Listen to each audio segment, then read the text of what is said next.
नमस्कार। आकाशवाणी जयपुर अजमेर से प्रस्तुत हैं प्रादेशिक समाचार।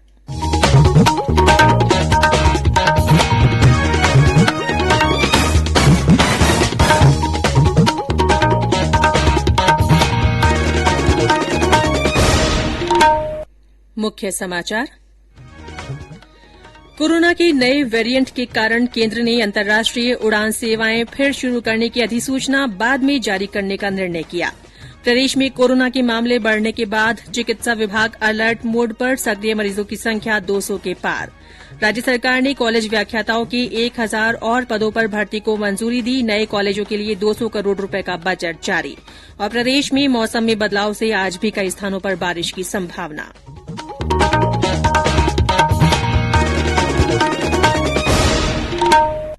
समाचारों के साथ मैं रितिका गुप्ता।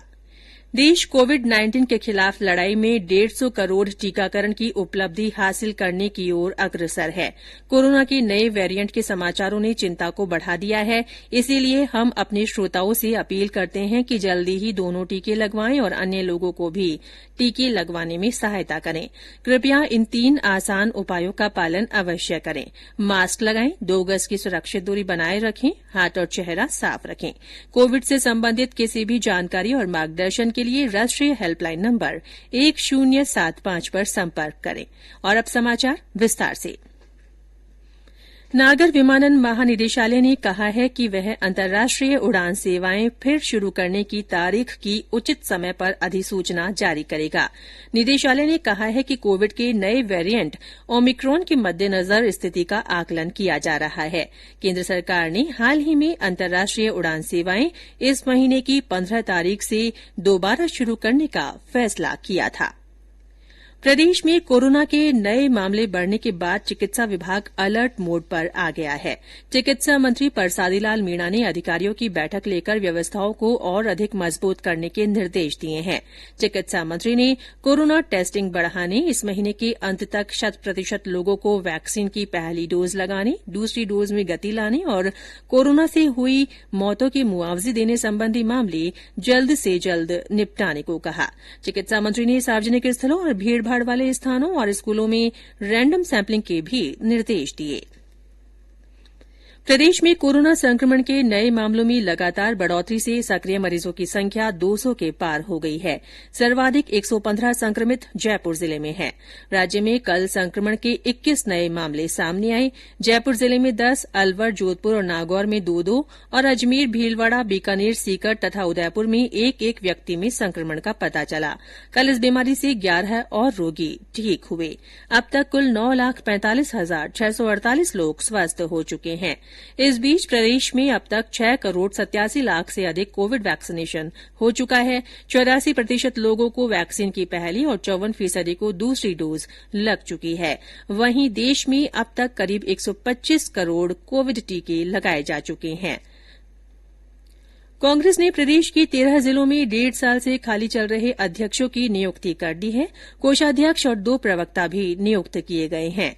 विद्याधर नगर से कांग्रेस के टिकट पर चुनाव लड़ चुके सीताराम अग्रवाल को कांग्रेस का कोषाध्यक्ष बनाया गया है। आरसी चौधरी और स्वर्णिम चतुर्वेदी को प्रवक्ता नियुक्त किया गया है। जोधपुर देहात, बीकानेर, बाड़मेर, नागौर और दौसा में पुराने जिलाध्यक्ष को फिर से मौका दिया गया है। पहले फेज में बिना विवाद वाले 13 जिलों में जिलाध्यक्ष बनाए गए हैं। प्रदेश में 24-25 जनवरी को होने वाली इन्वेस्ट राजस्थान समारोह को लेकर तैयारियां शुरू हो गई है। इस अंतर्राष्ट्रीय आयोजन में दुनिया भर से प्रवासी राजस्थानियों को निवेश के लिए आमंत्रित किया जा रहा है। इस सिलसिले में नई दिल्ली में Delhi investors connect road show के जरिए 78,700 करोड़ रुपए के निवेश प्रस्ताव प्राप्त हुए हैं। उद्योग मंत्री शकुंतला रावत ने बताया कि ऐसा पहली बार हो रहा है कि राज्य से बाहर भी रोड शो आयोजित कर निवेश के लिए उद्यमियों को प्रोत्साहित किया जा रहा है। ये समाचार आकाशवाणी जयपुर अजमेर से प्रसारित किए जा रहे हैं। समाचार अभी और भी हैं, उससे पहले कोरोना जागरूकता संदेश। चलो मिलकर एक शुरुआत करें, चलो एक फैसला आज करें, मास्क नहीं तो टोकेंगे, कोरोना को रोकेंगे, चलो एक इरादा करते हैं, चलो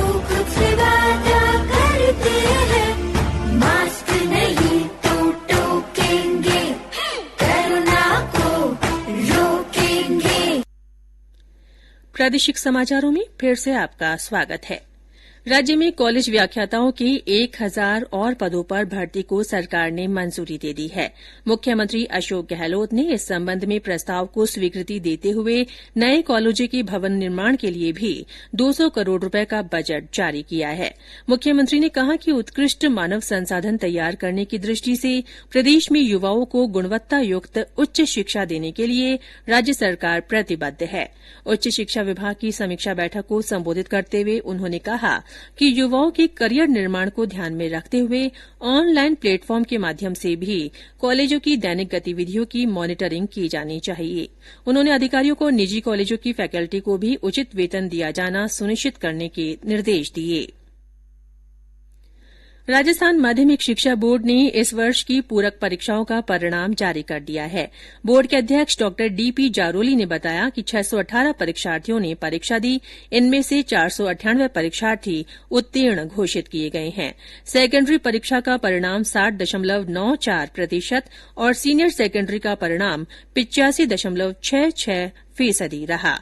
इस बीच बोर्ड ने वर्ष 2022 की परीक्षा के लिए आवेदन से वंचित रहे नियमित परीक्षार्थियों को एक और मौका देते हुए 10 दिसंबर तक का समय दिया है। परीक्षार्थी अपने विद्यालय के माध्यम से ऑफलाइन आवेदन पत्र भरकर बोर्ड में जमा करा सकेंगे।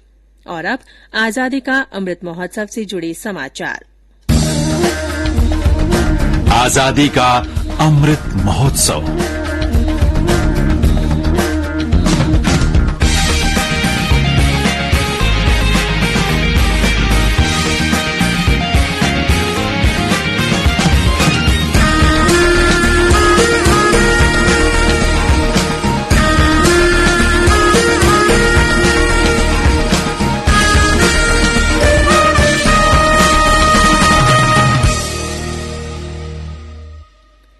अमृत महोत्सव के तहत जयपुर के लोगों को बेहतर बिजली आपूर्ति की दिशा में एक और पहल की गई है। इसके तहत जयपुर के रामगंज क्षेत्र में कल ऊर्जा मंत्री भंवर सिंह भाटी ने वर्चुअल माध्यम से 33 kV GIS सब स्टेशन का उद्घाटन किया। इस सब स्टेशन पर 7.5 करोड़ रुपए की लागत आई है और इससे करीब 4000 उपभोक्ताओं को फायदा होगा। राजसमंद जिले में 3 दिवसीय कुंभलगढ़ महोत्सव आयोजित किया जा रहा है। कुंभलगढ़ दुर्ग परिसर में कल इसका शुभारंभ महाराणा कुंभा के चित्र के समक्ष दीप प्रज्वलित कर किया गया। इस अवसर पर देश प्रदेश से आए प्रख्यात लोक कलाकारों ने आकर्षक प्रस्तुतियां दी। प्रदेश में शुरू होने जा रहे ग्रामीण ओलंपिक खेलों में 25 लाख से ज्यादा पंजीयन हो चुका है। खेल और युवा मामलों के मंत्री अशोक चांदना ने बताया कि आयोजन को लेकर राज्य स्तर पर तैयारियां चल रही हैं और जल्द ही प्रतियोगिता की तारीख घोषित कर दी जाएगी। उन्होंने बताया कि खेलों और खिलाड़ियों को प्रोत्साहित करने के लिए प्रदेश में 400 से अधिक खिलाड़ियों को सरकारी नौकरी दी गई है। अरब सागर में बने कम दबाव तंत्र और पश्चिमी विक्षोभ के कारण प्रदेश के मौसम में आए बदलाव से आज भी कई स्थानों पर बारिश की संभावना है। मौसम विभाग ने आज उदयपुर और कोटा संभाग के साथ ही जोधपुर, जयपुर तथा अजमेर संभाग के जिलों में मावठ का पूर्वानुमान जताया है। विभाग के अनुसार 4 दिसंबर से मौसम खुलने की उम्मीद है और उसके बाद सर्दी अपने तेवर दिखाएगी। और अंत में मुख्य समाचार एक बार फिर। कोरोना के नए वेरिएंट के कारण केंद्र ने अंतर्राष्ट्रीय उड़ान सेवाएं फिर शुरू करने की अधिसूचना बाद में जारी करने का निर्णय किया है। प्रदेश में कोरोना के मामले बढ़ने के बाद चिकित्सा विभाग और सतर्क हो गया है। सक्रिय मरीजों की संख्या 200 के पार पहुंच गई है। राज्य सरकार ने कॉलेज व्याख्याताओं के 1000 और पदों पर भर्ती को मंजूरी दे दी है। नए कॉलेजों के लिए 200 करोड़ रुपए का बजट जारी किया है। और प्रदेश में मौसम में बदलाव से आज भी कई स्थानों पर बारिश की संभावना है।